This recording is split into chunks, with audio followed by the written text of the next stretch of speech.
اعوذ باللہ من الشیطان الرجیم بسم اللہ الرحمن الرحیم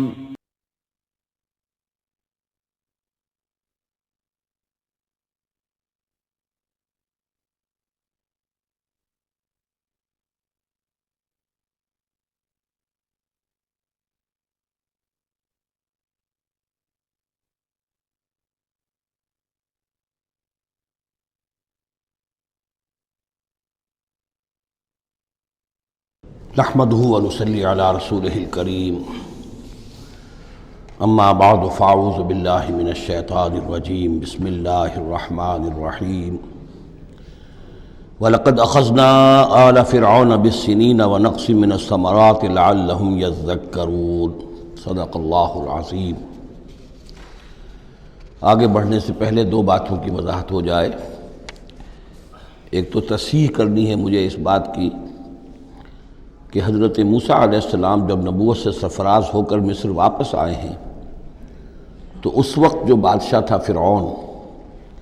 وہ اصل میں اس بادشاہ کا بیٹا تھا جس بادشاہ کے زمانے میں کہ یہ بچے کی حیثیت سے دریائے نیل سے باہر نکالے گئے تھے اور جس کی گود میں گویا کہ پلے تھے۔ وہ فرعون بھی ابھی زندہ تھا، بوڑھا ہو چکا تھا، لیکن اس کے حضرت موسیٰ علیہ السلام کے محل میں آنے تک تو کوئی اولاد نہیں ہوئی تھی۔ بعد میں اسے بھی اللہ نے ایک بیٹا دیا اور اب وہ بیٹا جوان تھا، اور وہ بیٹا جو ہے حضرت موسیٰ علیہ السلام کے ساتھ محل میں پلا بڑھا تھا، بالکل ایسے جیسے بھائی ہوتے ہیں۔ تو اس کے دل میں بھی محبت بہت تھی، گویا کہ حضرت موسیٰ کی حیثیت بڑے بھائی کی تھی، اور اس فرعون کی جس کو اب اس باپ نے تخت سے دستبردار ہو کر اپنا زندہ ہونے کے باوجود سارے امور سلطنت جو ہے تفویض کر دیے تھے اپنے اس بیٹے کو، اس کے دل میں بھی محبت تھی اور اس نے بھی قتل کرنے سے گریز کیا۔ دوسری بات جو آخری آیت تھی 15ویں رکوع کی، یہ ہمارے لیے خاص طور پر لمحہ فکریہ ہے، مسلمانان پاکستان کے لیے، کہ ہم نے بھی تحریک پاکستان جو چلائی تو ہندوؤں کے غلبے کے خوف سے کہ اگر ہندوستان ایک وحدت کی حیثیت سے آزاد ہوا اور جو جدید دنیا کا جمہوری اصول ہے ون مین ون ووٹ، تو ہندو جو ہے اتنے غالب ہو جائیں گے کہ ہمیں دبا لیں گے، ہمیں ایکسپلائٹ کریں گے، ہماری تہذیب، تمدن، دین، مذہب، عقیدہ، زبان، ہر چیز کو برباد کریں گے۔ تو اللہ تعالیٰ نے ہمیں اس تحریک پاکستان میں جو بھی ہم نے کوشش کی اس میں کامیابی دی، اور بالکل یہی الفاظ وَيَسْتَخْلِفَكُمْ فِي الْأَرْضِ، اور تمہیں زمین میں طاقت عطا کرے، قوت عطا کرے، حکومت عطا کرے، فَيَنْظُرَ كَيْفَ تَعْمَلُونَ، پھر وہ دیکھے گا تم کرتے کیا ہو،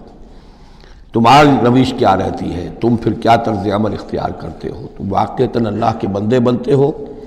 اور اللہ ہی کی حکومت قائم کرتے ہو، یا یہ ہلدی کی گانٹھ جو تمہیں مل جائے تو اس کو لے کر تم پنساری بن کر بیٹھ رہتے ہو اور اپنی حکومت اور اپنی مرضی اور اپنی خواہشات کے مطابق وہ نظام وہاں کا چلاتے ہو۔ وَلَقَدْ أَخَذْنَا آلَ فِرْعَوْنَ، اور وہی قانون جو کہ سورہ انعام میں بھی آیا تھا، سورہ اعراف میں بھی، جب حضرت موسیٰ علیہ السلام آل فرعون کی طرف آئے تو اب یہ جو رد و قدح وہاں شروع ہوئی، تو اس دوران میں اللہ تعالیٰ نے قوم فرعون کے اوپر بہت سے چھوٹے چھوٹے عذاب بھیجنے شروع کیے تاکہ وہ ہوش میں آئیں، جاگیں۔ وَلَقَدْ أَخَذْنَا آلَ فِرْعَوْنَ، اور ہم نے پکڑا فرعون والوں کو، بِالسِّنِينَ، بار بار قحط آ رہے ہیں، وَنَقْصٍ مِّنَ الثَّمَرَاتِ، اور فصلوں کی تباہی سے، لعلہم یذکرون، شاید کہ وہ نصیحت پکڑے۔ فَإِذَا جَاءَتْهُمُ الْحَسَنَةُ، جب بھی کبھی درمیان میں حالات بہتر ہو جاتے تھے، اچھی صورتحال ہوتی تھی، قَالُوا لَنَا هَٰذِهِ، وہ کہتے تھے یہ تو ہمارے لیے ہے ہی، ہماری محنت کا، ہماری پلاننگ کا، ہماری مساعی کا، ہماری جدوجہد کا ثمرہ ہے۔ وَإِن تُصِبْهُمْ سَیِّئَةٌ، اور جب انہیں کوئی تکلیف آتی تھی، یطیروا بموسیٰ ومن معہ، تو اسے سمجھتے تھے کہ یہ موسیٰ اور اس کے ساتھیوں کی نحوست کی وجہ سے ہے۔ الا انما طائرہم عند اللہ، آگاہ ہو جاؤ کہ ان کی نحوست، ان کی شوبی قسمت جو ہے وہ اللہ کے ہاتھ میں ہے۔ ولکن اکثرہم لا یعلمون، لیکن ان کی اکثریت علم نہیں رکھتی، سمجھتے نہیں۔ وقالوا مہما تأتنا بہ من آیۃ لتسحرنا بہا، اور وہ کہتے تھے بہت ہی چیلنجنگ انداز میں کہ اے موسیٰ، یہ تم اپنے جادو کے زور سے ہمارے اوپر جو جو چیزیں لا رہے ہو، جو مصیبتیں لا رہے ہو تاکہ تم ہم پر جادو کرو، فما نحن لک بمؤمنین، تو اس کے باوجود ہم ثابت قدم ہیں، صابر ہیں، ہم اپنے عقائد پر، اپنے نظام پر جمے ہوئے ہیں، ہم آپ کی بات ماننے والے نہیں ہیں۔ فارسلنا علیہم الطوفان، پھر ہم نے ان پر زیادہ بڑی مصیبتیں بھیجیں، طوفان وجراد اور ٹڈی دل جس سے کہ فصلیں چٹ ہو گئیں، القمل اور چچڑیاں، یہ قمل ہی سے ملتی جلتی شے جو ہے کھٹمل ہے ہماری، یہ جو انسان کے لیے پسو اور جس طریقے سے کہ اس کے خون کو چوستی ہیں، والضفادع اور میںڈک، اس کثرت سے میںڈک ہو گئے کہ جو برتن اٹھاؤ اس کے اندر سے میںڈک برآمد ہو رہا ہے، اور ظاہر بات ہے کہ پھر اس سے گھن آتی ہے، ہانڈی میں سے میںڈک پھدک کر نکل رہا ہے۔ والدمع اور خون کی بارش، آیات مفصلات، یہ ہم نے نشانیاں بھیجی وقفے وقفے سے،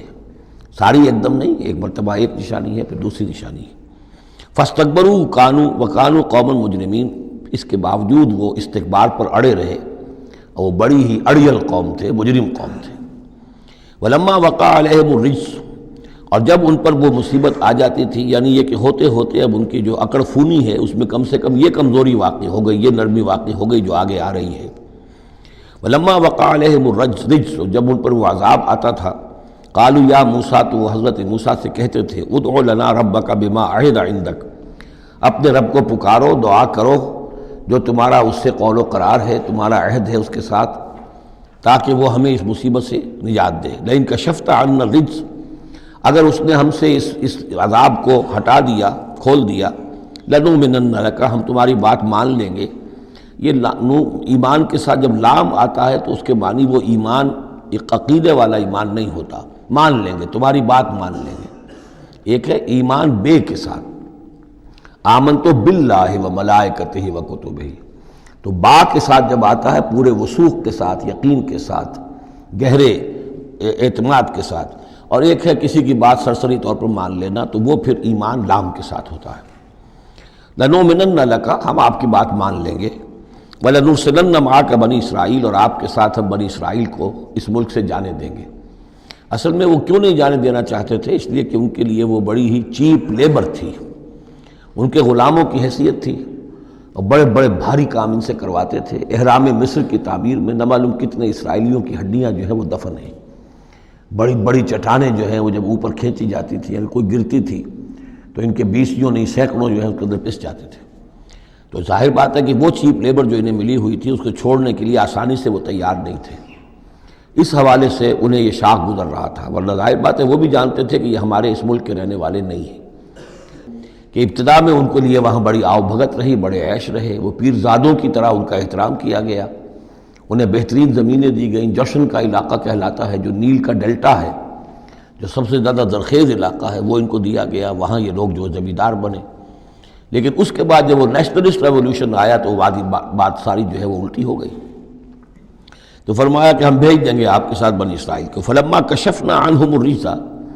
لیکن جب ہم ان سے وہ مصیبت کو دور کر دیتے تھے، الی اجل ہم بالغوہ، ایک مدت تک کے لیے کہ جس تک وہ پہنچ جائیں، لیکن ظاہر بات ہے کہ ہر ایک چیز کے لیے ایک مدت ہے، اس کے اندر ہی وہ بات ختم ہوتی ہے۔ اذا ہم ینکثون، تو پھر وہ اپنے عہد سے پھر جاتے تھے، اپنا وہ وعدہ جو تھا وہ اس کو توڑ دیتے تھے۔ فانتقمنا منہم، اب now cutting a long story short, بس ہم نے ان سے انتقام لیا۔ فاغرقناہم فی الیم، اور ہم نے انہیں سمندر میں غرق کر دیا، بانہم کذبوا بآیاتنا، اس لیے کہ انہوں نے ہماری آیات کو جھٹلایا،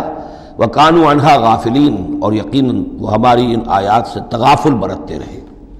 وَأَوْرَثْنَا الْقَوْمَ الَّذِينَ كَانُوا يُسْتَضْعَفُونَ مَشَارِقَ الْأَرْضِ وَمَغَارِبَهَا الَّتِي بَارَكْنَا فِيهَا،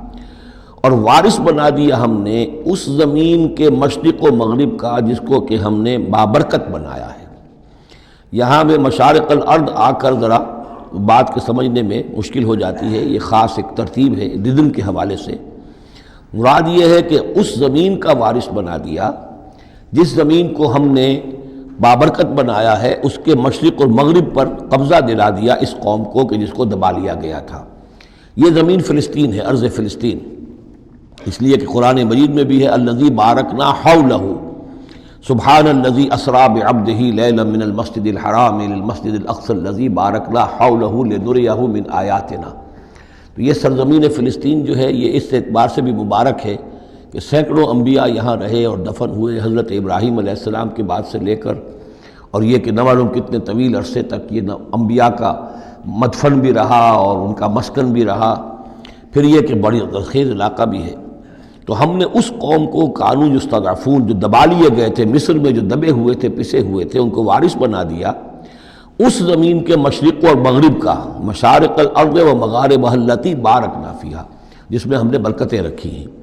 وتمت کلمۃ ربک الحسنی علی بنی اسرائیل، اور تیرے رب کی اچھی بات، اچھا وعدہ بنی اسرائیل کے حق میں پورا ہو گیا، بما صبروا، جو صبر انہوں نے کیا۔ یعنی جو بھی سختیاں آئیں حضرت موسیٰ علیہ السلام کے ساتھ، جو بھی لوگ ان میں سے ایمان لائے تھے، انہوں نے واقعتاً ثابت قدمی دکھائی، اور یہ کہ اس صبر کی وجہ سے اللہ تعالیٰ کا وعدہ ان پر پورا ہوا۔ وَدَمَّرْنَا مَا كَانَ يَصْنَعُ فِرْعَوْنُ وَقَوْمُهُ، اور ہم نے تباہ و برباد کر دیا جو کچھ کے بنایا تھا فرعون نے اور اس کی قوم نے، وَمَا كَانُوا يَعْرِشُونَ، اور جو وہ اونچے اونچے کرتے تھے، محل بناتے تھے یا کچھ اور اونچی اونچی ٹٹیاں چڑھاتے تھے اپنے انگوروں کی بیلوں کے لیے، ان سب کو ہم نے جو ہے ختم کر کے رکھ دیا۔ اب یہ جو تھا ان کا سفر مصر سے،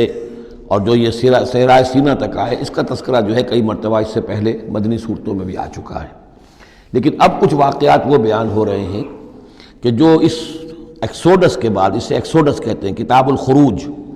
یعنی یہ جو باب ہے اولڈ ٹیسٹمنٹ کا، ایکسوڈس، نکلنا، مصر سے نکلنا، اس کے حالات۔ وَجَاوَزْنَا بِبَنِي إِسْرَائِيلَ الْبَحْرَ، اور پار اتار دیا ہم نے بنی اسرائیل کو سمندر کے یا دریا کے،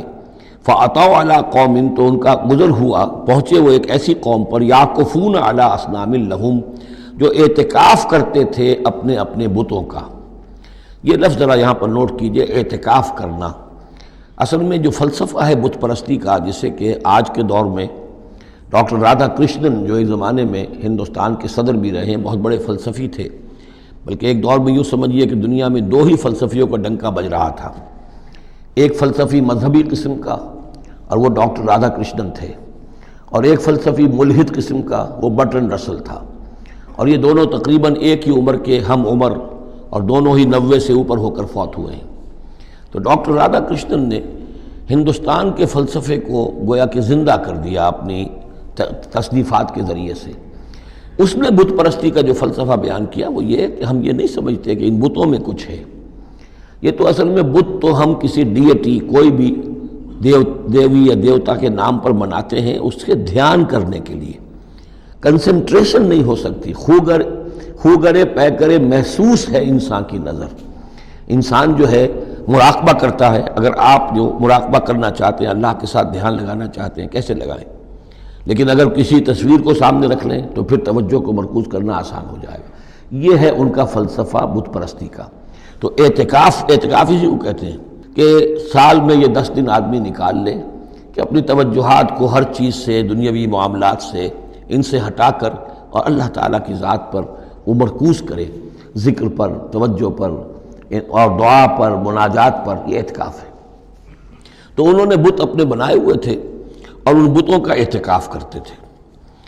قالوا یا موسیٰ اجعل لنا الہا کما لہم آلہہ، انہوں نے کہا کہ اے موسیٰ ہمارے لیے بھی کوئی الہ بنا دو، معبود بنا دو،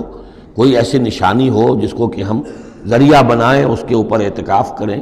گیان دھیان کا مرکز اس کو بنا لیں۔ قال انکم قوم تجہلون، حضرت موسیٰ نے فرمایا کہ تم جہل کا ارتکاب کر رہے ہو، کیا بات کہہ رہے ہو؟ ان ہؤلاء متبر ما هم فیہ، یہ لوگ جس چیز میں ہیں یہ تو ہلاک ہونے والے ہیں، برباد ہونے والے ہیں۔ وباطل ما كانوا يعملون، اور جو کچھ یہ کر رہے ہیں وہ سب باطل ہے، اس کی کوئی حقیقت نہیں ہے۔ قال غیر اللہ ابغیکم الہا، حضرت موسیٰ نے فرمایا کہ کیا میں اللہ کے سوا تمہارے لیے کوئی الہ تلاش کروں؟ وَهُوَ فَضَّلَكُمْ عَلَى الْعَالَمِينَ، اور اس نے تو تمہیں فضیلت دی ہے تمام جہان والوں پر۔ وَإِذْ أَنْجَيْنَاكُمْ مِنْ آلِ فِرْعَوْنَ، اور ذرا یاد کرو جب کہ ہم نے تمہیں نجات دی آل فرعون سے۔ یسومونکم سوء العذاب، یہ الفاظ جو کہ تم سورہ بقرہ میں بھی آئے ہیں اور اس کے بعد بھی آئے ہیں۔ یسومونکم سوء العذاب، وہ تمہیں مبتلا کیے ہوئے تھے بدترین عذاب میں۔ یقتلون ابناءکم ویستحیون نساءکم، وہ قتل کر ڈالتے تھے تمہارے بیٹوں کو اور زندہ رکھتے تھے تمہاری بیٹیوں کو۔ وفی ذالکم بلاء من ربکم عظیم، اور یقیناً اس میں تمہاری رب کی طرف سے بہت بڑی آزمائش تھی۔ ووعدنا موسیٰ 30 لیلۃ،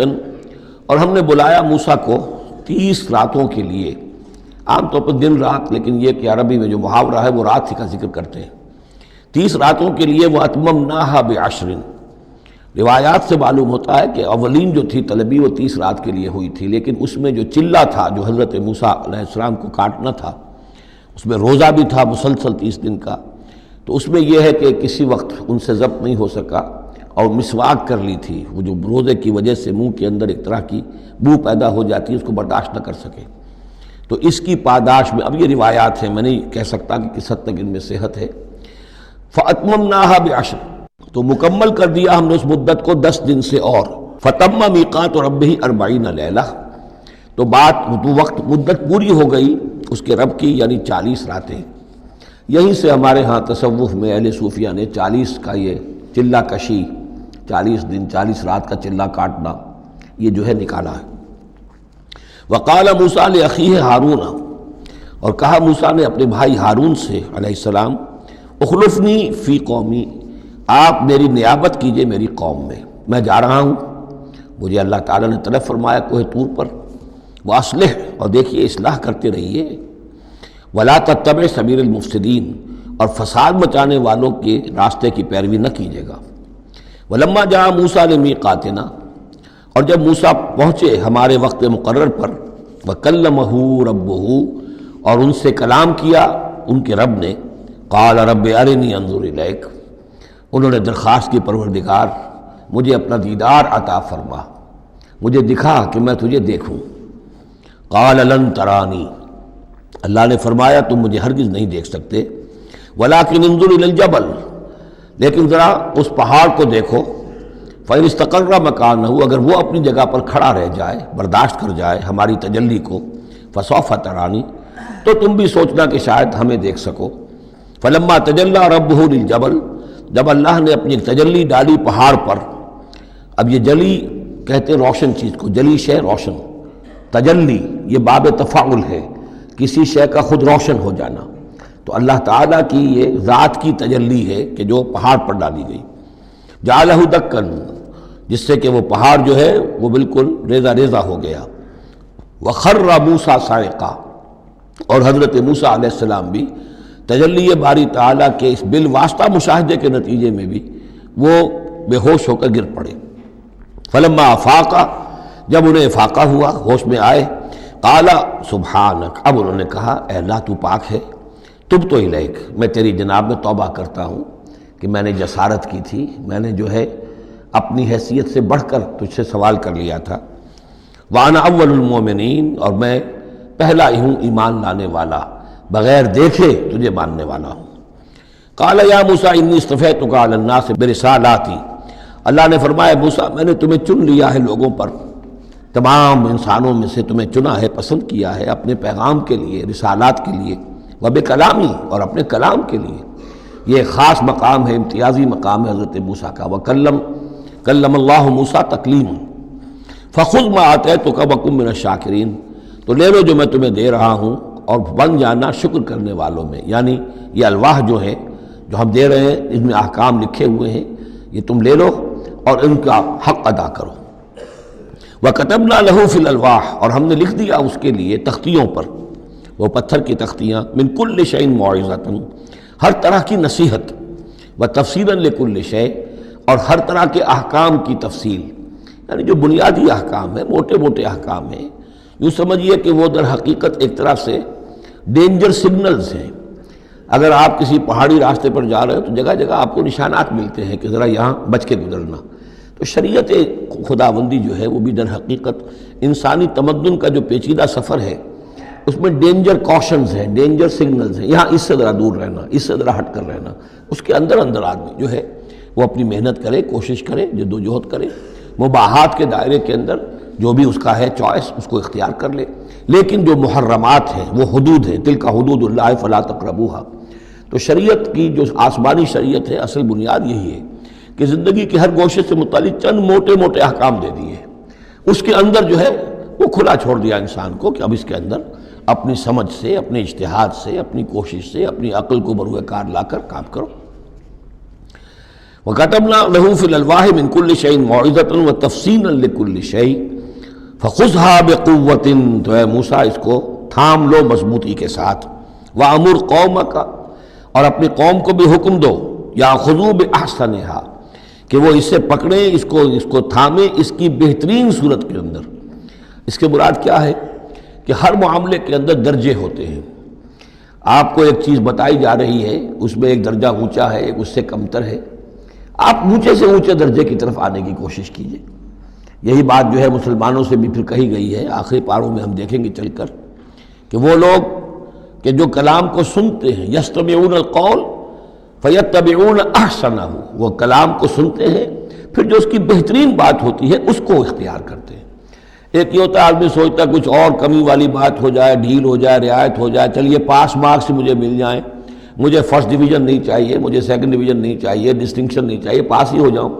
لیکن یہ معاملہ دین میں نہیں ہونا چاہیے، یہ معاملہ دنیا میں کرو، دین میں اچھے سے اچھا، اعلی سے اعلیٰ، جیسا کہ ہم پڑھ چکے ہیں سورہ مائدہ کے اندر، اذا اتقوا وآمنوا وعملوا الصالحات ثم اتقوا وآمنوا ثم اتقوا واحسنوا واللہ یحب المحسنین۔ ہے جستجو کہ خوب سے ہے خوب تر کہاں، کیوں نہیں بہتر سے بہتر کی طرف جاتے؟ جتنا آج وقت لگا رہے ہو دین کے لیے اس سے زیادہ لگاؤ کل، اور پرسوں سے آگے تمہارا قدم پڑنا چاہیے، نہ یہ کہ آدمی جو ہے وہ پیچھے کی طرف دیکھے۔ وَأَمُرْ قَوْمَكَ يَأْخُذُوا بِأَحْسَنِهَا، اس کا جو بہترین رخ ہے اس کو اختیار کریں۔ سَأُرِيكُمْ دَارَ الْفَاسِقِينَ،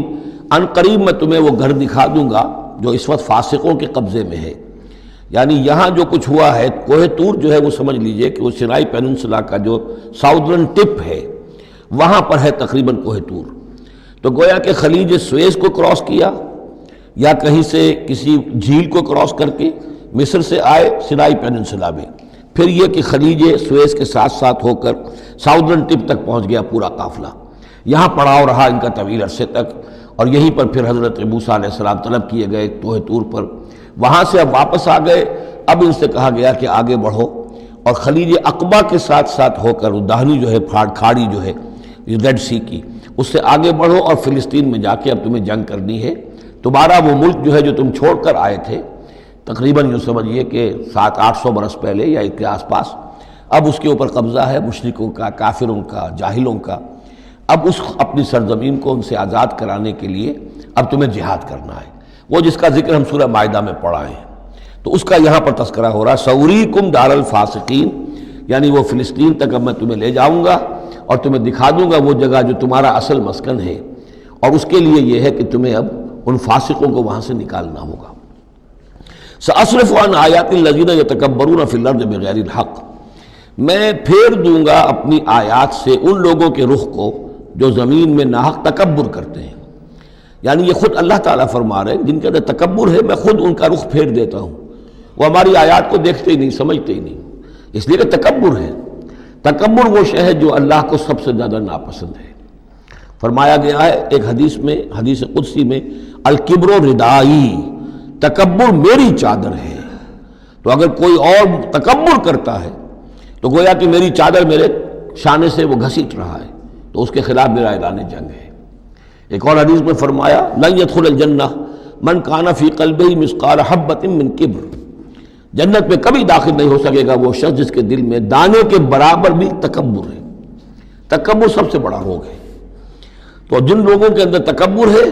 ہم ان کا رخ پھیر دیتے ہیں اپنی آیات سے، ہم انہیں اس کا اہل نہیں سمجھتے کہ وہ ہماری آیات کو سمجھیں اور دیکھیں۔ وَإِن يَرَوْا كُلَّ آيَةٍ لَا يُؤْمِنُوا بِهَا، اور اگر وہ سرسری طور پر دیکھ بھی لیں، ساری نشانیاں دیکھ لیں، تب بھی وہ ایمان لانے والے نہیں ہیں۔ وَإِن يَرَوْا سَبِيلَ الرُّشْدِ لَا يَتَّخِذُوهُ سَبِيلًا، اور اگر وہ دیکھ بھی لیں کامیابی کا اور سعادت کا اور ہدایت کا راستہ، تب بھی اس راستے کو اختیار نہیں کریں گے۔ وَإِن يَرَوْا سَبِيلَ الْغَيِّ يَتَّخِذُوهُ سَبِيلًا، اور جب بھی ان کے سامنے آئے گا کجی کا راستہ، ٹیڑھ کا راستہ، گمراہی کا راستہ، اسے وہ اختیار کریں گے۔ یعنی یہ ساری چیزیں ان کی کس وجہ سے ہیں کہ ان کے دلوں میں تکبر ہے۔ ذالک بانہم کذبوا بآیاتنا، یہ اس لیے کہ انہوں نے ہماری آیات کو جھٹلایا اپنے تکبر کی بنیاد پر، وکانوا عنہا غافلین، اور اس سے تغافل برتتے رہے۔ والذین کذبوا بآیاتنا ولقاء الآخرۃ، اور جو لوگ بھی جھٹلائیں گے ہماری آیات کو اور آخرت کی ملاقات کو، حبطت اعمالہم، ان کے سارے اعمال حبط ہو جائیں گے۔ اپنی جگہ وہ بڑی نیکیاں کما رہے ہوں، جیسے کہ قریش مکہ تھے، ہم کعبے کی خادم ہیں، کعبے کی خدمت کر رہے ہیں، کعبے کو صاف رکھتے ہیں، حاجیوں کو دودھ پلاتے ہیں، پانی پلاتے ہیں، ان کے سارے عمل حق اکارت ہو جائیں گے۔ هل یجزون الا ما كانوا یعملون، اور ان کو نہیں دیا جائے گا بدلے میں مگر وہی کچھ جو وہ کرتے تھے۔ واتخذ قوم موسیٰ من بعدہ من حلیہم عجلا جسدا لہ خوار، اور بنا لیا موسیٰ کی قوم نے ان کے بعد، حضرت موسیٰ علیہ السلام جب چلے گئے کوہ طور پر تو پیچھے یہ ایک فتنہ اٹھا ہے، سامری، یہ سامری جو ہے اس نے فتنہ اٹھایا، اور جو کچھ ان لوگوں کے پاس، اسرائیلیوں کے پاس، جو ان قبطیوں کے زیورات بہت سے رکھے ہوئے تھے امانتاً، وہ بھی جانتے تھے کہ یہ قوم، یہ چونکہ ابراہیم کی نسل میں سے ہیں تو یہ امانت دار ہیں، جب یہ وہاں سے چلے ہیں تو وہ سارے جو ہیں وہ زیورات بھی وہ لے کر آ گئے تھے اپنے دشمنوں کے، ان زیورات کو لے کر اس نے گلایا، آگ میں تبایا، گلایا، اور اس سے ایک بچھڑے کی شکل بنائی، اور کچھ ایسی کاریگری رکھی کہ اس میں سے ہوا جب گزرتی تھی ایسے سوراخ رکھ دیے کہ اس میں سے ایسی آواز آتی تھی جیسے کہ بچھڑا جو ہے وہ بول رہا ہے، اور اس نے کہا یہ ہے تمہارا خدا۔ یہ موسیٰ تو بھول گیا، موسیٰ کو مغالطہ ہو گیا، وہ کہاں گیا ہے، کس خدا سے ملنے گیا، خدا تو یہ ہے۔ اور اس میں بھی ایک اور بات دوسری جگہ پر آ جائے گی، یہاں تو نہیں ہے، کہ حضرت موسیٰ علیہ السلام اصل میں اپنے اشتیاق اور محبت اور شوق اور جذبے کی وجہ سے قبل از وقت چلے گئے تھے، جو وقت معین تھا کوہ طور پر آنے کا اس سے پہلے۔ تو اللہ نے جواب طلبی کی تھی، ما عجلک عن قومک یا موسیٰ، اے موسیٰ اپنی قوم کو چھوڑ کر پہلے کیسے آ گئے ہو؟ اور انہوں نے جواب دیا، اجلت الیک رب لترضی، پروردگار میں جلدی آیا تاکہ تو راضی ہو جائے، تو میرا شوق دیکھ، میرا اشتیاق دیکھ، تیری محبت، تجھ سے گفتگو اور کلام کی جو میرے اندر شوق ہے اس کی وجہ سے آیا ہوں۔ تو گویا کہ وہ تو شاباش کی توقع رکھتے تھے، یہاں ڈانٹ پڑ گئی، ما عجلک عن قومک یا موسیٰ قال عجلت الیک رب لترضی، لیکن اللہ نے فرمایا فإنا فتنا قومک من بعدک، تمہاری اس عجلت کی وجہ سے ہم تمہاری قوم کو تمہارے بعد فتنے میں ڈال چکے ہیں۔ تو جلدی خیر کے لیے بھی نہیں کرنی چاہیے، خیر کے کام کو بھی عین وقت پر سہج پکے سو میٹھا ہو۔ تو اس عجل لہم سامری نے انہیں گمراہ کر دیا ہے، وہ تذکرہ ہو رہا ہے۔ من حلیہم، زیوروں سے، عجلاً جسداً، ایک بدن سا بنایا بچھڑے کا سا، لہو خوار، جس میں گائے کی سی آواز آتی تھی۔ الم یروا انہ لا یکلمہم، کیا انہوں نے یہ نہیں غور کیا کہ وہ نہ ان سے بات کر سکتا ہے، وہ گدھے کی سی یا گھوڑے کی سی یا بچھڑے کی سی آواز سے تو کوئی بات نہیں بنتی، ولا یہدیہم سبیلا، نہ انہیں وہ کوئی راستہ بتا سکتا ہے، اتخذوہ وکانوا ظالمین، انہوں نے اسی کی عبادت شروع کر دی، اسے معبود بنا لیا، اور وہ تھے بہت ظالم۔ ولما سقط فی ایدیہم ورأوا انہم قد ضلوا، اور جب ان کے ہاتھوں کے طوطے اڑ گئے، پچھتاوا ہوا، یعنی ان میں سے بھی گویا کہ 3 حصوں میں قوم تقسیم ہو گئی۔ ایک قوم، بڑا حصہ قوم کا وہ رہا جو اس گناہ میں شریک نہیں ہوا، ایک حصہ وہ تھا کہ جو کچھ دیر کے لیے شریک رہا لیکن فوراً ہوش میں آ گیا بعد میں، تیسرا حصہ وہ تھا جو حضرت موسیٰ علیہ السلام کی واپسی تک اس پر اڑا رہا، جازم رہا۔ تو یہاں اس درمیانی طبقے کا ذکر ہو رہا ہے، وَلَمَّا سُقِطَ فِي أَيْدِيهِمْ وَرَأَوْا أَنَّهُمْ ضَلُّوا، جب ان کے ہاتھوں کے طوطے اڑ گئے، ان کے پچھتاوا طاری ہوا، اور انہوں نے سوچا ہم تو گمراہ ہو گئے، یہ ہم کیا کر بیٹھے۔ قَالُوا لَئِن لَّمْ يَرْحَمْنَا رَبُّنَا، انہوں نے کہا کہ اگر ہمارے رب نے ہم پر رحم نہ فرمایا، وَيَغْفِرْ لَنَا، اور اگر ہمیں بخش نہ دیا، لَنَكُونَنَّ مِنَ الْخَاسِرِينَ، تو ہم تو ہو جائیں گے بہت خسارے والوں میں سے۔ وَلَمَّا رَجَعَ مُوسَىٰ إِلَىٰ قَوْمِهِ غَضْبَانَ أَسِفًا، تو جب موسیٰ لوٹے اپنی قوم کے پاس، غضبان آصفا، غضبان یہ فعلان کے وزن پر، رحمان کے وزن پر، نہایت غضبناک۔ حضرت موسیٰ علیہ السلام کا مزاج بھی جلالی تھا، پھر یہ کہ اتنی بڑی گمراہی، اور یہ اللہ تعالیٰ نے کوہ طور ہی پر بتا دیا تھا کہ تمہاری قوم پیچھے فتنے میں پڑ چکی ہے اور وہ گمراہ ہو چکی ہے۔ فَإِنَّا فَتَنَّا قَوْمَكَ مِن بَعْدِكَ وَأَضَلَّهُ السَّامِرِي، تو وہاں سے آئے ہی ہیں تو غضبناک تھے، غضبان آصفا، نہایت افسوس میں بھی اور سخت غضبناک۔ قال بئس ما خلفتمونی من بعدی، یہ خطاب حضرت ہارون سے بھی ہو سکتا ہے اور اپنی پوری قوم سے بھی ہو سکتا ہے۔ بری ہے میری نیابت جو تم نے کی ہے میرے بعد، عاجلتم امر ربکم، تم نے اپنے رب کے معاملے کے اندر جلدی کی، میرا انتظار کرتے، اگر اس نے کچھ بنا ہی دیا تھا، کوئی شوبدہ دکھایا تھا میرے آنے تک انتظار کر لیتے، میں تمہیں بتاتا اس کی حقیقت کیا ہے۔ وَأَلْقَى الْأَلْوَاحَ، اور انہوں نے وہ جو تختیاں لے کر آئے تھے کوہ طور سے تورات والی، وہ تو ایک طرف ڈال دیں۔ وَأَخَذَ بِرَأْسِ أَخِيهِ يَجُرُّهُ إِلَيْهِ، اور غضب ناک ہو کر اپنے بھائی حضرت ہارون علیہ السلام کا سر کے بال پکڑ لیے اور اپنی طرف کھینچا غصے میں، یہ تم نے کیا کیا میرے پیچھے؟ یہ میں تمہیں خلیفہ بنا کر گیا تھا۔ قال ابن امہ، انہوں نے کہا اے میرے ماں جائے، اے میرے ماں کے بیٹے، ان القوم استضعفونی، قوم نے مجھے دبا لیا تھا، مجھے بے بس کر دیا تھا۔ وقادوا یقتلوننی، اور وہ تو میرے قتل پر آمادہ ہو گئے تھے، میں نے انہیں روکا، میں نے منع کیا، لیکن وہ اس درجے اس معاملے کے اندر آگے بڑھ گئے تھے، قادوا یقتلوننی، وہ تو مجھے قتل کرنے پر آمادہ تھے۔ فلا تشمت بی الاعداء، تو دیکھیں اب مجھ پر آپ دشمنوں کو ہنسنے کا موقع نہ دیں۔ ایک تو آپ کے پیچھے انہوں نے مجھے دبایا، میری توہین کی، مجھے قتل کرنے تک پر آمادہ ہو گئے، اب وہ دیکھیں گے کہ موسیٰ بھی آئے ہیں تو میرے بال آپ پکڑ کر کھینچ رہے ہیں اور میری توہین کر رہے ہیں، تو اس پر تو دشمن اور ہنسے گا۔ فلا تشمت بی الاعداء، شماتت اعداء یہ ہمارے ہاں پھر اردو زبان میں محاورہ ہے۔ ولا تجعلنی مع القوم الظالمین، اور مجھے ان ظالموں کے ساتھ نہ کر دیجئے، میں ان کے ساتھ نہیں ہوں، نہ میں نے ان کے ساتھ اتفاق کیا ہے، میں روکتا رہا، منع کرتا رہا۔ قال رب اغفر لی ولأخی، اب حضرت موسیٰ نے دعا کی اللہ سے، پروردگار بخش دے مجھے بھی اور میرے بھائی کو بھی، وادخلنا فی رحمتک، اور ہمیں داخل فرما اپنی رحمت میں، وانت ارحم الراحمین، اور یقیناً تو ہے تمام رحم کرنے والوں میں سب سے بڑھ کر رحم فرمانے والا۔ ان الذین اتخذوا العجل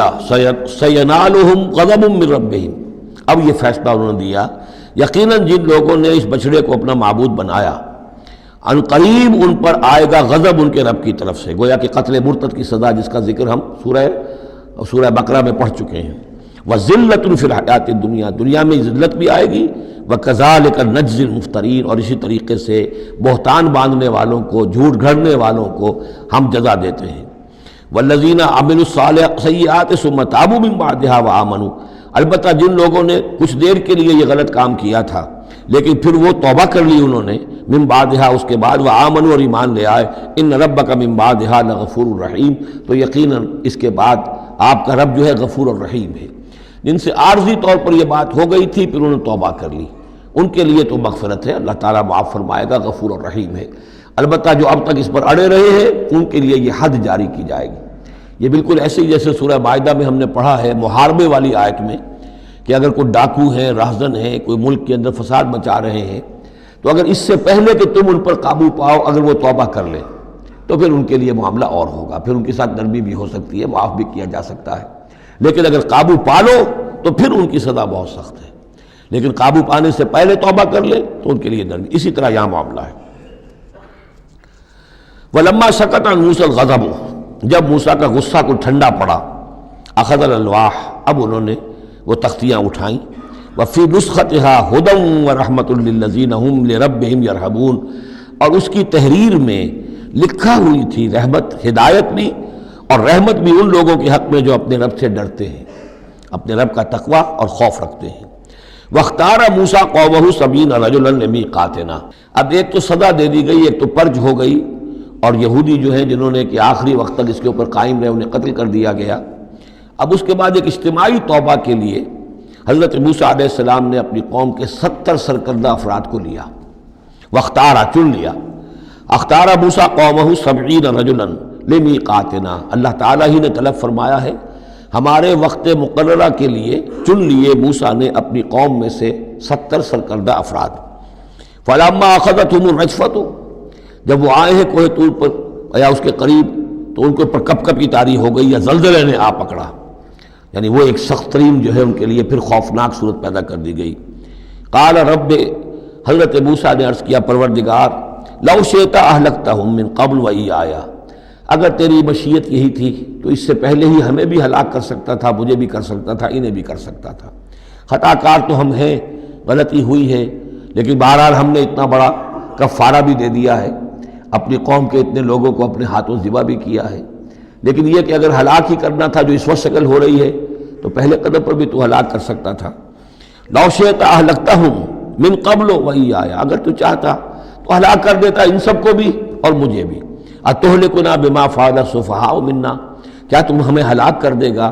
ہمارے کچھ بے وقوف لوگوں کی حرکت کی وجہ سے؟ ہمارے ہاں کچھ بیوقوف تھے جنہوں نے حرکت کی تھی، اور ان کی وجہ سے کیا پوری قوم کو ہلاک کر دے گا؟ ان ہی الا فتنتک، نہیں یہ تیری طرف سے ایک آزمائش ہے۔ تضل بہا من تشاء، تو گمراہ کرتا ہے اس کے ذریعے سے جس کو چاہتا ہے، وتہدی من تشاء، اور ہدایت دیتا ہے جس کو چاہتا ہے۔ انت ولینا، تو ہمارا ولی ہے، ہمارا ساتھی ہے، پشت پناہ ہے، مولا ہے۔ فاغفر لنا، پس ہمیں بخش دے، ہماری گناہ کو معاف فرما، ورحمنا، ہم پر رحم فرما، وانت خیر الغافرین، اور یقیناً تمام بخشنے والوں میں تو سب سے بہتر بخشنے والا ہے۔ واکتب لنا فی ہذہ الدنیا حسنہ وفی الآخرہ، ہمارے لیے اس دنیا کی زندگی میں بھی حسنہ لکھ دے، طے کر دے۔ اب دیکھیے یہ دعا کر رہے ہیں حضرت موسیٰ اپنی قوم کے لیے، بنی اسرائیل کے لیے، واکتب لنا فی ہذہ الدنیا حسنۃ وفی الآخرہ، وہی الفاظ ربنا آتنا فی الدنیا حسنۃ وفی الآخرۃ حسنۃ وقنا عذاب النار۔ تو لکھ دے، طے کر دے کہ ہمارے لیے دنیا میں بھی حسنہ ہو، آخرت میں بھی۔ انا ہدنا الیک، ہم تیری جناب میں توبہ کرتے ہیں، رجوع کرتے ہیں، جو خطا ہو گئی ہے اس کا اعتراف کرتے ہوئے معافی چاہتے ہیں۔ قال عذابی اصیب بہ من اشاء، اللہ نے فرمایا جہاں تک میرے عذاب کا تعلق ہے وہ تو اس میں تو میں مبتلا کروں گا جس کو چاہوں گا۔ ورحمتی وسعت کل شیء، تم رحمت کا سوال کر رہے ہو تو ایک رحمت تو میری وہ ہے جو ہر شے کے شامل حال ہے، ہر شے کا وجود میری رحمت سے ہے، اس کا بقا میری رحمت سے ہے، اس کا تسلسل میری رحمت سے ہے۔ ایک تو رحمت عامہ ہے جو تمام مخلوقات کو شامل ہے، تمام مخلوقات جو ہے اس میں سے حصہ پا رہی ہیں۔ ورحمتی وسعت کل شیء فساکتبھا،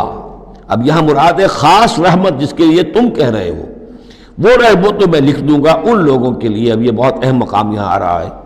وہ اپنی رحمت میں خاص کر دوں گا، لکھ دوں گا، للذین یتقون، جو تقوی کی روش اختیار کریں، ویؤتون الزکاۃ، اور زکوٰۃ دیتے رہیں، والذین ھم بآیاتنا یؤمنون، اور جو لوگ ہماری آیات پر ایمان پختہ رکھیں۔ الذین یتبعون الرسول النبی الامی الذی یجدونہ مکتوبا عندہم فی التوراۃ والانجیل، جو اتباع کریں گے ہمارے امی نبی کی، جس کا کو رسول بنا کر بھیجا جائے گا، رسول نبی امی کا اتباع کریں گے، جسے وہ پائیں گے، الذی یجدونہ، جسے پائیں گے لکھا ہوا، مکتوباً عندہم، ان کے پاس، اپنے پاس، فی التوراۃ والانجیل، کہ وہ ان کے پاس اس کی پیشن گوئیاں، اس کے حالات، اس کی علامات تورات اور انجیل دونوں میں ہوں گی۔ تو جو لوگ ان کا اتباع کریں گے، نبی امی محمد الرسول اللہ صلی اللہ علیہ وسلم امیین میں سے اٹھائے گئے، اور آپ واقعتاً اس قوم میں سے تھے جس کے پاس کوئی کتاب نہیں تھی، کوئی شریعت نہیں تھی، ویسے بھی آپ نے دنیاوی اعتبار سے کوئی تعلیم حاصل نہیں کی، دنیاوی معیار کے اعتبار سے لکھنا پڑھنا آپ نہیں جانتے تھے، تو امی تھے۔ تو رسول نبی الامی، جو پیروی کریں گے میرے اس رسول کی جو نبی امی ہوگا، جسے یہ پائیں گے الذی یجدونہ مکتوبا، لکھا ہوا، جس کی علامات اور جس کی پیشن گوئیاں، عندہم فی التوراۃ والانجیل، ان کے پاس تورات اور انجیل دونوں میں، یامرہم بالمعروف، وہ انہیں نیکی کے حکم دے گا، وینہاہم عن المنکر، اور تمام بدیوں سے روکے گا، ویحل لہم الطیبات، اور ان کے لیے تمام حلال چیزیں، پاک چیزیں حلال کر دے گا۔ یعنی جو ہم پڑھ چکے ہیں کچھ چیزیں تھیں کہ جو بنی اسرائیل پر ان کی شرارتوں کی وجہ سے بھی حرام کر دی گئی تھی، یہ تمام بندشیں اٹھا دے گا، تمام پاکیزہ چیزوں کو ان کے لیے حلال کرے گا۔ وَيُحَرِّمُ عَلَيْهِمُ الْخَبَائِثَ، اور جتنی خبیث ناپاک چیزیں ہیں انہیں حرام قرار دے گا۔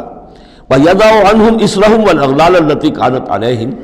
اور ان سے اتار دے گا، دور کر دے گا، انہیں نجات دے گا ان کے بوجھوں سے اور ان کی ان توقوں سے کہ جو ان کے اوپر پڑے ہوئے ہوں گے۔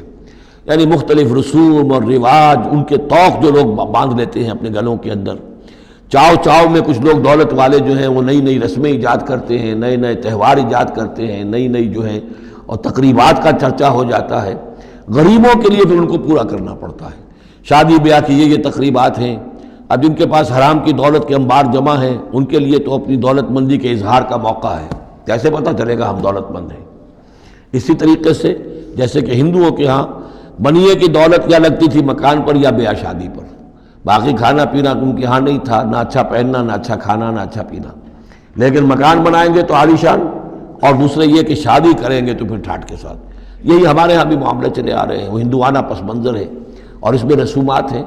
اب یہ امیروں کے لیے تو چونچلے ہیں، غریبوں کے لیے یہ اسر اور اغلال ہیں۔ اسر وہ بوجھ کو جن کو لے کے چل نہ سکے، نتیجہ کیا نکلتا ہے؟ بچیاں بیٹھی ہوئی ہیں، ہاتھ پیلے نہیں ہو سکتے، شادی نہیں ہو سکتی،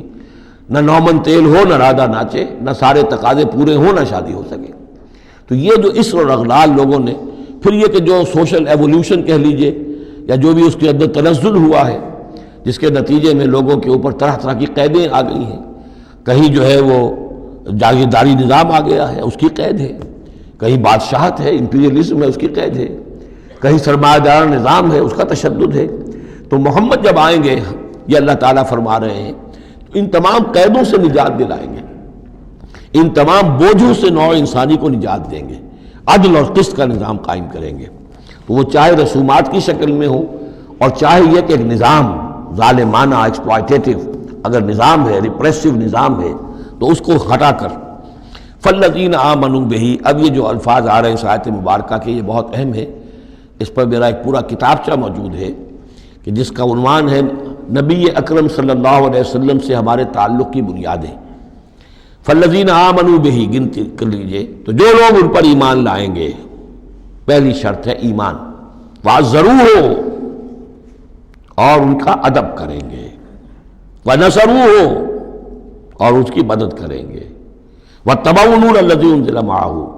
اور اس نور کی پیروی کریں گے جو ان کے ساتھ نازل کیا جائے گا۔ اولئک ھم المفلحون، یہی لوگ ہوں گے فلاح پانے والے۔ اللہم ربنا اجعلنا منہم۔ اب یہاں تھوڑی سی وضاحت کر لیجئے، فالذین آمنوا بہ، وہ لوگ جو اس پر ایمان لائیں گے۔ ایمان کے دو تقاضے سمجھ لیجئے، ایک تقاضا اطاعت، لا یؤمن احدکم حتی یکون ہواہ طبعا لما جئت بہ، تم میں سے کسی شخص کا مجھ پر ایمان نہیں ہے جب تک کہ اس کی خواہش نفس تابع نہ ہو جائے اس کے جو میں لے کر آیا ہوں، جو احکام میں لے کر آیا ہوں۔ تم اگر جب ایمان رکھتے ہو کہ میں اللہ کی طرف سے لے کر آیا ہوں تو تمہیں حکم ماننا ہے۔ لا یؤمن احدکم حتی یکون ہواہ طبعا لما جئت بہ۔ دوسرا تقاضا، لا یؤمن احدکم حتی اکون احب الیہ من والدہ وولدہ والناس اجمعین، تم میں سے کوئی شخص مومن نہیں ہو سکتا جب تک کہ میں اسے محبوب تر نہ ہو جاؤں، اپنے باپ سے بھی، بیٹے سے بھی، تمام انسانوں سے۔ تو ایک غائب درجے میں اتباع اور اطاعت، اور دوسرے غائب درجے میں محبت محمد رسول اللہ صلی اللہ علیہ وسلم کی، یہ ایمان کے تقاضے ہیں۔ اب اس کا نتیجہ خود بخود نکلے گا، پھر آپ کی تعظیم ہوگی، عظمت ہوگی، آپ کا نام جہاں سنیں گے درود آپ پڑھیں گے، یہ ساری چیزیں جو ہیں، اور یہ کہ جہاں آپ کا کوئی قول آپ کو سنایا جائے فوراً زبان بند ہو جانی چاہیے۔ پھر یہ نہیں کہ اپنی عقل جو ہے آدمی لڑا رہا ہے، ہاں اس کی تحقیق ہو سکتی ہے کہ واقعتاً یہ حضور نے فرمایا یا نہیں فرمایا، یہ حدیث ضعیف ہے، مضبوط ہے، کیسی ہے، لیکن اس وقت خاموش ہونا ضروری ہے۔ جب کسی نے کہا یہ حدیث ہے، ہو سکتا ہے کہ حدیث صحیح ہو اور حضور کی طرف اس کی نسبت جو ہے وہ صحیح ہو، مضبوط ہو، لہذا فوری طور پر اپنی زبان بند کر دینا یہ ادب کا تقاضا ہے۔ تو عزروہ ہو ونصروہ ہو، اور مدد کریں۔ مدد کس کام میں؟ حضور نے ذاتی تو اپنی کوئی امپائر بلڈ نہیں کی، نہ آپ نے اپنے لیے کوئی جاگیر بنائی، نہ کوئی جائیداد بنائی، کس کام کے لیے نصرت چاہیے تھی اللہ کے دین کے لیے، اس کے غلبے کی جد و جہد، اس کے لیے بھیجے گئے محمد صلی اللہ علیہ وسلم، هو الذی ارسل رسولہ بالہدی ودین الحق لیظہرہ علی الدین کلہ، اور اس کے لیے پکار ہے من انصاری اللہ، یہ میرا فرض منصبی ہے، اللہ کا دین مجھے غالب کرنا ہے، یہ میری ذمہ داری ہے۔ کون ہے جو میرا ہاتھ بٹھائے، میرا مددگار بنے؟ تو یہ میدان اب بھی کھلا ہوا ہے، دین پہلے غالب ہوا تھا، پھر مغلوب ہو گیا، اور اب تو مغلوب ہے پوری دنیا میں، کہیں بھی ہم ایک انچ زمین نہیں دکھا سکتے جہاں کہہ سکے دنیا سے، نوع انسانی سے کہ آؤ اور دیکھو یہاں یہ اصل دین موجود ہے بتمام و کمال۔ تو وہ مشن جو ہے محمد رسول اللہ صلی اللہ علیہ وسلم کا، وہ اب بھی زندہ ہے، لہذا اس کی مدد کرنی ہے۔ واتبعوا النور الذی انزل معہ، اور اس مشن کی تکمیل میں جو راستہ ہے، جو طریقہ اللہ نے بتایا ہے، وہ اس قرآن کے ذریعے سے ہے۔ تذکیر قرآن سے، تبلیغ قرآن کی، انذار قرآن سے، تبشیر قرآن سے، تعلیم قرآن کی، یتلو علیہم آیاتہ ویعلمہم الکتاب والحکمۃ ویزکیہم، اس کے ذریعے سے لوگوں کو کھینچو، لوگوں کو نکالو گندگیوں میں سے اور اندھیروں میں سے، لوگوں کے اندر ایمان کی شمع روشن کرو، پھر انہیں منظم کرو، جمع کرو، پھر باطن سے ٹکراؤ۔ فالذین آمنوا بہ وعزروہ ونصروہ واتبعوا النور الذی انزل معہ، تو جو لوگ ان پر ایمان لائیں گے اور ان کی تعظیم کریں گے اور ان کی مدد کریں گے اور اس نور کی پیروی کریں گے جو ان کے ساتھ نازل کیا جائے گا، یعنی قرآن مجید حضور کے ساتھ یہ نازل کیا گیا، بھیجا گیا۔ اولئک هم المفلحون، یہی لوگ ہوں گے فلاح پانے والے۔ اللہم ربنا اجعلنا منہم۔ قل یا ایھا الناس، اب ظاہر بات ہے کہ وہ لمبی بات کو اب یہاں پہ ختم کرتے ہوئے کہ اب حضور صلی اللہ علیہ وسلم تشریف لے آئے، اب یہی بات اس کے حوالے سے اب آپ سے کہا جا رہا ہے کہ اے نبی، جو خبر دی تھی اس وقت ہم نے موسیٰ کو، اور جو ہم نے کہہ دیا تھا کہ جو رحمت ہے ہماری خصوصی وہ انہی لوگوں کے لیے ہوگی تم میں سے کہ جو محمد عربی صلی اللہ علیہ وسلم پر ایمان لے آئیں گے، تو اب کہہ دیجئے ڈنکے کی چوٹ، قل یا ایھا الناس، کہہ دیجئے اے لوگو۔ اور یہ پھر بہت نوٹ کرنے کے قابل ہے کہ ہم نے اب تک جتنے رسولوں کا تذکرہ سنا ہے، پڑھا ہے سورہ اعراف میں، وہ یا قوم یا قوم یا قوم، اے میری قوم کے لوگوں، لیکن محمد رسول اللہ کی امتیازی شان یہ ہے کہ یہ قوم کی طرف مبعوث نہیں ہوئے، صرف پوری نوع انسانی کی طرف۔ جیسے سورہ بقرہ کے تیسرے رکوع کی پہلی آیت میں نے حوالہ دیا تھا، یا ایھا الناس اعبدوا ربکم الذی خلقکم والذین من قبلکم لعلکم تتقون۔ تو یہ آفاقی رسالت ہے، عالمی رسالت ہے، انسانی سطح پر ہے۔ قل یا ایھا الناس انی رسول اللہ الیکم جمیعا، میں اللہ کا رسول ہوں تمہاری طرف، سب کی طرف۔ الذی لہ ملک السماوات والارض، یہ بات 5 مرتبہ قرآن میں کہی گئی ہے مختلف الفاظ میں کہ حضور کی بعثت پوری نوع انسانی کے لیے ہے، جس میں سب سے نمایاں آیت وہ ہے وما ارسلناک الا کافۃ للناس بشیرا ونذیرا، ہم نے نہیں بھیجا ہے محمد آپ کو مگر پوری نوع انسانی کے لیے بشیر اور نذیر بنا کر۔ باقی یہ کہ اور مختلف اسالیب میں 4 مرتبہ اور یہ بات آئی ہے کہ آپ کی بعثت جو ہے کسی خاص قوم، کسی خاص ملک، کسی خاص رنگ اور نسل کے لوگوں، کسی خاص قبیلے کی طرف نہیں ہے، بلکہ پوری نوع انسانی کی طرف ہے۔ قل یا ایھا الناس انی رسول اللہ الیکم جمیعا الذی لہ ملک السماوات والارض، میں اس اللہ کا رسول ہوں جس کے لیے آسمان اور زمین کی بادشاہی ہے۔ لا الہ الا ہوا، اس کے سوا کوئی معبود نہیں۔ یحیی و یمیت، وہی زندہ رکھتا ہے اور وہی موت وارد کرتا ہے۔ فآمنوا باللہ، تو ایمان لاؤ اللہ پر، ورسولہ النبی الامی الذی، اور اس کے اس رسول پر جو نبی امی ہے، اور جو یؤمن باللہ وکلماتہ، جو ایمان رکھتا ہے اللہ پر اور اس کے کلام پر، اس کے کلمات پر، اس کی باتوں پر، واتبعوہ، اور اس کی پیروی کرو، لعلکم تہتدون، تاکہ تم ہدایت پاؤ۔ یہ گویا کہ اعلان عام ہوا محمد رسول اللہ صلی اللہ علیہ وسلم کا کہ وہ جو بات اللہ تعالیٰ نے حضرت موسیٰ سے کہی تھی، یہ اس کے مطابق میری بعثت ہوئی ہے۔ اور اب گویا کہ جیسا کہ میں نے آپ کو بتایا تھا، یہ تمہید ہے، تیاری ہو رہی ہے، چونکہ اب مدینے کی طرف سفر کرنا ہے۔ یہ صورت پہلے نازل ہو گئی ہے تاکہ وہ ذہن تیار ہو جائیں اس کے لیے کہ اب یہود کے 3 بڑے بڑے قبیلے وہاں پر آباد ہیں، ان سے براہ راست اب سابقہ پیش آئے گا۔ ابھی تک براہ راست خطاب یہود سے نہیں ہوا، یا بنی اسرائیل سے کوئی خطاب نہیں، گفتگو ہو رہی ہے محمد رسول اللہ سے یا اہل مکہ سے یا حضور کی وساطت سے مسلمانوں سے۔ لیکن یہ کہ وہ باتیں ساری وہ آ رہی ہیں کہ جن کا اب محل جو ہے واضح ہو جائے گا ہجرت کے بعد۔ وَمِن قوم موسیٰ أُمَّةٌ يَهْدُونَ بِالْحَقِّ وَبِهِ يَعْدِلُونَ، اور موسیٰ کی قوم میں یقیناً کچھ لوگ ایسے تھے، امتن ایسے لوگ تھے کہ جو حق کی ہدایت دیتے تھے۔ یعنی یہ تو نہیں ہو سکتا اتنے جلیل القدر پیغمبر کے کوئی بھی ساتھی نہ ہو، حواری نہ ہو، یا بڑی اکثریت ان کی جو ہے ناہنجاروں پر رہی مشتمل، لیکن بہرحال ان کے ساتھ ایک جماعت ان کے حواریین کی، ان کے ساتھیوں کی۔ وَمِن قوم موسیٰ أُمَّةٌ يَهْدُونَ بِالْحَقِّ وَبِهِ يَعْدِلُونَ، ایسی قوم ان کے اندر رہی ہے، قوم موسیٰ میں سے ایسی لوگ، ایسی جماعت جو حق ہی کی ہدایت بھی دیتے تھے اور حق ہی کے ساتھ فیصلے بھی کرتے تھے، عدل بھی کرتے تھے۔ وَقَطَّعْنَاهُمْ اثْنَتَيْ عَشْرَةَ أَسْبَاطًا أُمَمًا، اور ہم نے انہیں علیحدہ علیحدہ کر دیا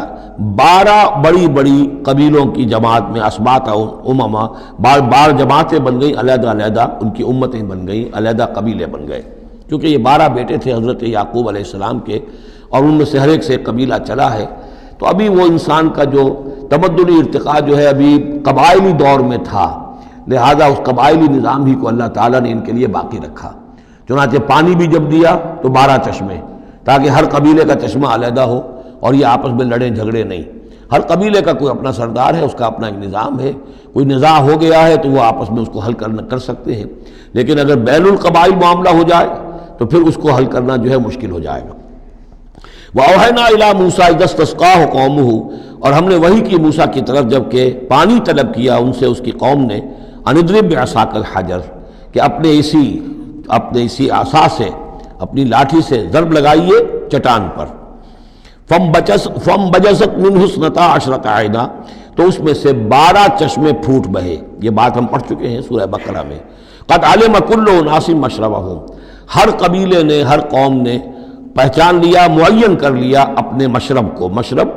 یہ بھی اس میں ظرف ہے، پینے کی جگہ، اپنا گھاٹ معین ہو گیا، یہ چشمہ ہمارا، یہ چشمہ ان کا، یہ چشمہ ان کا ہے، یہ بنی لاوی کا ہے، یہ فلاں کا ہے، بنی یہودا کا ہے۔ وَظَلَّلْنَا عَلَيْهِمُ الْغَمَامَ، اور ہم نے ان کے اوپر سائبان ابر کا طاری کر دیا تاکہ دھوپ سے بچیں۔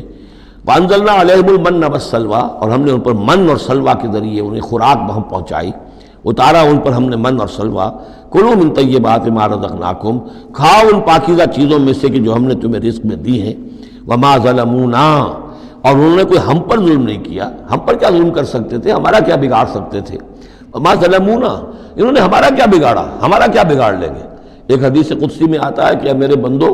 اگر تم سب کے سب اولین اور آخرین اور انس اور جن سب بدترین جیسے ہو سکتا ہے تم میں سے کوئی شخص ویسے بن جاؤ، تب بھی میرے خزانے میں کوئی کمی نہیں آئے گی۔ اور تم سب کے سب اولکم و آخرکم و انسکم و جنکم سب کے سب مل جاؤ اور بہترین میرے مطیع بن جاؤ، میرے بندگی کرنے والے بن جاؤ، میرے خزانے میں کوئی اضافہ نہیں ہوگا، میں تو غنی ہوں۔ تو وما ظلمونا، انہوں نے ہم پر ہمارا کچھ نہیں بگاڑا، ولکن کانوا انفسہم یظلمون، لیکن وہ خود اپنی ہی جانوں پر ظلم کرتے رہے۔ وَإِذْ قِيلَ لَهُمُ اسْكُنُوا هَٰذِهِ الْقَرْيَةَ، اور یاد کرو جب ان سے کہا گیا تھا کہ آباد ہو جاؤ اس بستی میں، یہ جیریکو، اریحا، پہلا شہر فلسطین کا کہ جو یوشع ابن نون، جوشوا، ان کی سرکردگی میں جب بنی اسرائیل نے قتال کیا ہے پھر، تو یہ پہلا شہر فتح ہوا۔ جب ان سے کہا گیا کہ اب اس میں تم رہ سکتے ہو، بس جاؤ۔ وَكُلُوا مِنْهَا حَيْثُ شِئْتُمْ، اور اس میں سے جو بھی چاہو، جہاں سے بھی چاہو تم کھاؤ۔ وَقُولُوا حِطَّةٌ، اور دیکھو استغفار کرتے رہو، کہتے رہو اے اللہ ہمارے گناہ جھاڑ دے، ہماری کوتاہیاں، ہماری جو بھی کوئی کمیاں رہ گئی ہیں ان کو پورا کر دے۔ وَادْخُلُوا الْبَابَ سُجَّدًا، اور جب داخل ہو شہر کے دروازے میں تو سر جھکا کر داخل ہو، تمہاری گردنیں اکڑی ہوئی نہ ہو۔ نغفر لکم خطیئاتکم، ہم تمہاری جو بھی خطائیں ہیں وہ بخش دیں گے، جو بھی غلطیاں ہوئی ہیں، فروغ گزاشتیں ہوئی ہیں، ان سب سے درگزر فرمائیں گے۔ سنزید المحسنین، اور نہ صرف یہ کہ وہ خطائیں معاف کر دیں گے، جو ان میں سے محسن ہوں گے تم میں سے انہیں تو اب اور دیں گے، ان کے درجات بلند کریں گے، ان کو اور اونچے سے اونچے مراتب عطا کریں گے۔ فبدل الذین ظلموا منہم قولا غیر الذی قیل لہم، تو بدل دیا ان میں سے جو ظالم تھے، گناہ گار تھے، ایک ایسی بات کو کہ جو ان سے کہی گئی تھی اس کی بجائے، یعنی وہ کہا گیا تھا حطۃ حطۃ حنطۃ حنطۃ، ہمیں گیہوں چاہیے، گیہوں چاہیے۔ فارسلنا علیہم رجزا من السماء، تو ان پر ہم نے آسمان سے ایک عذاب بھیج دیا، جن لوگوں نے وہ غلط حرکت کی تھی ان پر پلیگ آئی، بما کانوا یظلمون، بسبب ان کے اس ظلم کے جو انہوں نے اپنے آپ پر کیا تھا۔ واسألہم عن القریۃ التی کانت حاضرۃ البحر، اور ذرا ان سے سوال کیجئے اس بستی کے بارے میں کہ جو ساحل سمندر پر تھی، حاضرۃ البحر، سمندر کے کنارے پر تھی۔ یہ اب اصحاب سبت کا واقعہ آ رہا ہے۔ اس یادونا، اور عام طور پر خیال یہ کہ جو ایلات کی بندرگاہ ہے یہاں پر یہ واقعہ ہوا تھا، اب بھی وہ ایلات کی بندرگاہ ہے۔ 1967 میں جو جنگ ہوئی تھی عرب اور اسرائیل جنگ، اس میں اصل میں اسی ایلات کی بندرگاہ کا گھیراؤ کر لیا تھا صدر ناصر صاحب نے، بلاکیڈ آف دی ایلات پورٹ، اور اس کے نتیجے میں پھر بڑا زبردست جو ہے حملہ کیا اچانک جو ہے اسرائیل نے، اور یہ کہ صحرائے سینا بھی مصر سے ہتھیا لیا تھا، گولان ہائٹس جو ہیں وہ سیریا سے اس نے فتح کر لیے، اور پورا مغربی کنارہ جو اردن کا جو ہے اتنا بڑا علاقہ، زرخیز ترین علاقہ جو ہے فلسطین کا، وہ اردن سے اس نے ہتھیا لیا تھا، جس میں سے صرف سینائی پیننسلا بھی واپس کیا گیا ہے۔ اور یہ جو مغربی کنارے پر ان کی کوئی ایک آٹونومس سی چھوٹی سی ریاست قائم کرنے کی کوششیں ہو رہی ہیں، باقی یہ کہ گولان ہائٹس پر ابھی کوئی معاملہ نہیں ہوا۔ تو وہیں پر اسی ایلات بندرگاہ پر یہ واقعہ ہوا ہے، وہیں پر یہ کوئی قوم مچھیروں کی آباد تھی۔ وَاسْأَلْهُمْ عَنِ الْقَرْيَةِ الَّتِي كَانَتْ حَاضِرَةَ الْبَحْرِ، وہ سمندر کے کنارے آباد تھی، اِذْ يَعْدُونَ فِي السَّبْتِ، جبکہ وہ سبت کے قانون میں حد سے تجاوز کرنے لگے۔ اِذْ تَأْتِيهِمْ حِيتَانُهُمْ يَوْمَ صَبْتِهِمْ شُرَّعًا، جبکہ آتی تھیں ان کی مچھلیاں ان کے پاس یوم صبتہم، جس دن کہ ان کا سبت ہوتا تھا، شُرَّعًا، شرع جیسے کہ نیزہ کو چلاتا ہے، یعنی یہ کہ کبھی اگر آپ نے کماڑی میں کھڑے ہو کر دیکھا ہو تو کبھی کبھی ایسا ہوتا ہے کہ کوئی مچھلی جو ہے وہ چھلانگ مار کے اوپر آتی ہے پھر اندر چلی جاتی ہے۔ اب ظاہر بات ہے کہ یہ اٹکیلیاں کرتی تھی مچھلیاں، اللہ تعالیٰ نے سکس سینس دے رکھی ہے، حیوانات کو بھی ہے، انہیں پتہ چل گیا تھا ہفتے کا ایک دن ایسا ہے کہ ہمیں کوئی ہاتھ نہیں لگاتا۔ اب وہ آ رہی ہیں، اٹکیلیاں کر رہی ہیں، چھلانگیں لگا رہی ہیں، یہ کھڑے ہوئے ہیں، ہاتھ بندھے ہوئے ہیں، اس لیے کہ سبت ہے، ہفتے کا دن ہے، پکڑ تو نہیں سکتے۔ تو شرعاً آتے تھے جسے نیزے چل رہے ہوں۔ وَيَوْمَ لَا يَسْبِتُونَ لَا يَأْتِيهِمْ، جس دن سبت نہیں ہوتا تھا یعنی باقی 6 دن وہ دور کہیں گہرے پانی میں چلی جاتی تھی، اور گہرے پانی میں جا کے مچھلیوں کا پکڑنا جو ہے اس وقت تک تو انسان کے پاس آلات نہیں تھے۔ كَذَلِكَ نَبْلُوهُمْ بِمَا كَانُوا يَفْسُقُونَ، اس طرح ہم نے انہیں آزمایا تھا، ایک بڑی آزمائش میں ڈال دیا کہ دیکھیں یہ کتنے ثابت قدم رہتے ہیں، شریعت کے حکم پر قائم رہتے ہیں اور فاقہ برداشت کر لیتے ہیں، یا یہ کہ شریعت کے ساتھ کوئی استہزاء کرتے ہیں، تمسخر کرتے ہیں۔ وَإِذْ قَالَتْ أُمَّةٌ مِّنْهُمْ، یہاں بھی نوٹ کر لیجئے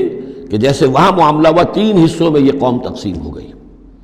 ایک حصہ وہ تھا کہ جس نے اس گناہ میں حصہ نہیں لیا اور وہ منع بھی کرتا رہا کہ مت کرو، دیکھو نہیں منکر کا فریضہ سر انجام دیتا رہا، یہ اللہ تعالیٰ کا۔ وہ کرتے کیا تھے؟ ہفتے کے روز گئے، گڑھے کھودے اور سمندر کا پانی اس میں لے آئے ساحل کے ساتھ گڑھے کھود کر، تو اس کے ساتھ مچھلیاں بھی آ گئیں، واپسی کا راستہ کر دیا بند، مچھلی کو ہاتھ نہیں لگایا، ہفتے کو اتوار کو جا کے مچھلی پکڑ لی، تو فائدہ کیا ہوا؟ اصل میں ہفتے کا قانون تو یہ تھا کہ ہفتے کا دن تم لگاؤ اللہ کی یاد میں، ذکر میں، عبادت میں، تورات پڑھو، پڑھاؤ، سیکھو، سکھاؤ۔ 6 دن تم کام کرو دنیا کا، اپنی معاش کا، 7واں دن تم فارغ رکھو اللہ کے لیے، دین کے لیے۔ لیکن جب وہ گڑھے کھودنے میں دن صرف ہو گیا تو چاہے مچھلی پکڑی یا نہیں پکڑی، تو جو اصل روح تھی اس حکم کی وہ تو ختم ہو گئی۔ تو یہ ہے کہ جس میں انہوں نے استہزاء کیا، گویا کہ شریعت کا مذاق اڑایا۔ اب ایک تو وہ تھے کہ جنہوں نے نہ تو اس جرم میں حصہ لیا اور وہ منع بھی کرتے رہے، ایک وہ تھے کہ جو حصہ تو نہیں لیا جرم میں لیکن منع نہیں کرتے تھے، خاموش رہتے تھے، تیسرے وہ تھے کہ جو جرم کے اندر باقاعدہ جری ہو کر وہ حصہ لے رہے تھے۔ تو اب جو لوگ منع کر رہے تھے ان سے انہوں نے کہا جو منع نہیں کر رہے تھے، جو خود بھی نہیں کر رہے تھے لیکن منع بھی نہیں کر رہے تھے۔ اذ قالت امۃ، جب کہا اس درمیانی طبقے نے، منہم ان میں سے، لما تعظون قوما اللہ مہلکہم، کیوں وعظ کر رہے ہو ان لوگوں کو، کیوں اپنے آپ کو ہلکان کرتے ہو کہہ کہہ کہ تم، اور نہی عن المنکر کا فریضہ سر انجام دے دے کے تھک گئے ہو، یہ قوم اب ماننے والی نہیں ہے، اللہ اس کو ہلاک کر کے رہے گا۔ لما تعظون قوما اللہ مہلکہم او معذبہم عذابا شدیدا، یا انہیں پھر عذاب دے گا بہت سخت عذاب۔ قالوا، اب یہ جواب کن کی طرف سے ہے؟ جو خود بھی بچے ہوئے تھے گناہ سے، روک بھی رہے تھے اپنی امکانی حد تک کہ خدا کے لیے باز آ جاؤ، یہ شریعت کا استہزاء نہ کرو، مذاق نہ اڑاؤ۔ قالوا معذرۃ الی ربکم، انہوں نے کہا کم سے کم اپنے رب کے ہاں ہم عذر تو پیش کر سکیں گے کہ اے پروردگار ہم آخری وقت تک انہیں روکتے رہے، ہم نہیں عن المنکر کا فرض سر انجام دیتے رہے، ہم نے اپنی بات نہیں چھوڑی، ہم نہ صرف یہ کہ اس گناہ سے خود بچے رہے بلکہ ان گناہ گاروں کو بھی روکتے رہے۔ وَلَعَلَّهُمْ يَتَّقُونَ، اور یہ اس سے بھی زیادہ اہم ہے، اور کیا پتہ ہو سکتا ہے ان میں تقویٰ پیدا ہو جائے۔ کیسے آپ کہہ سکتے کسی ایک بندے کی سمجھ میں آ جائے، کوئی ایک شخص تائب ہو جائے؟ تو جیسا کہ حضور کی حدیث حضرت علی سے خطاب کر کے آپ نے فرمایا، لَن يَهْدِيَ اللَّهُ بِكَ رَجُلًا وَاحِدًا خَيْرٌ لَكَ مِنْ حُمْرِ النَّعَمِ، اگر اللہ تمہارے ذریعے سے علی ایک شخص کو بھی ہدایت دے دے تو یہ تمہارے لیے سرخ اونٹوں سے بڑھ کر دولت ہے۔ تو اگر ایک بھی بچ جائے، لَعَلَّهُمْ يَتَّقُونَ فَلَمَّا نَسُوا مَا ذُكِّرُوا بِهِ، تو پھر جب انہوں نے نظر انداز کر دیا اس نصیحت کو جو انہیں کی جا رہی تھی، یعنی لگے رہے اپنے اس جرم کے اندر، انجینا الذین ینہون عن السوء، ہم نے بچا لیا ان کو جو کہ بدی سے روکتے تھے، عذاب سے بچے ہیں صرف وہ جو بدی سے روکتے تھے۔ وَأَخَذْنَا الَّذِينَ ظَلَمُوا بِعَذَابٍ بَئِيسٍ بِمَا كَانُوا يَفْسُقُونَ، اور پکڑ لیا ہم نے ان کو کہ جو اس ظلم میں، گناہ میں اور شریعت کا استہزاء کرنے میں کہ جو مجرم تھے، ان کو ایک بہت ہی برے عذاب میں پکڑا، ان کی اس ناہنجاری کی وجہ سے، سرکشی کی وجہ سے، نافرمانی کی وجہ سے۔ فَلَمَّا عَتَوْا عَمَّا نُهُوا عَنْهُ، جب وہ بڑھ گئے، چڑھ گئے، بہت ہی آگے بڑھ گئے ان چیزوں میں جن سے ان کو روکا گیا تھا، قُلْنَا لَهُمْ كُونُوا قِرَدَةً خَاسِئِينَ، تو ہم نے کہہ دیا کہ اب ہو جاؤ بندر، ذلیل بندروں کی شکل میں ان کی صورتیں جو ہیں وہ تبدیل کر دی گئی۔ یہ ہے وہ مکمل واقعات جس کا حوالہ اس سے پہلے کئی بار آ چکا ہے۔ سب سے پہلے سورہ بقرہ میں بھی آیا تھا، اس کی تفصیل یہاں آ گئی ہے۔ بارک اللہ لی و لکم فی القرآن العظیم و نفعنی و ایاکم بالآیات و الذکر الحکیم۔